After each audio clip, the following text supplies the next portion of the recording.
always tell our folk the first day they arrive in about my first Friday that I had in Castle Court. So we're going to hear a good story here, are we? We're going to hear a good story where I was asked to do a measurement, a volume up that floor slab. I ordered the concrete, and this was from the site agent of Langs at the time, a gentleman by the name of Jimmy Brown, who unfortunately I don't think is no longer with us.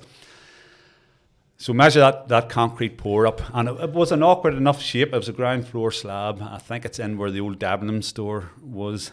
Awkward enough shape, and lo and behold, the pour on the Friday afternoon of the pour, there's this concrete wagon had backed in, and the last bit of concrete was dripping out of the back of the chute down into the last of the slab. And Jimmy says, "My God, young fella, you measured that very well."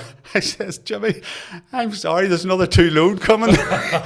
and what he didn't call me that day. So I made sure that if Jimmy asked me to measure concrete again, I measured it 2 or 3 times and went over it and went over it and went over it, because I said, I'm not going to make that mistake again. So it's about not dwelling too long on the mistake, but what are you going to do differently going forward? Did you not tell Jimmy you obviously haven't dug a slab deep enough, and that's why it's 2 extra load? It wasn't your fault. But more importantly for us is people who have got a bit of, who are self-starters, people who are eager and willing to learn.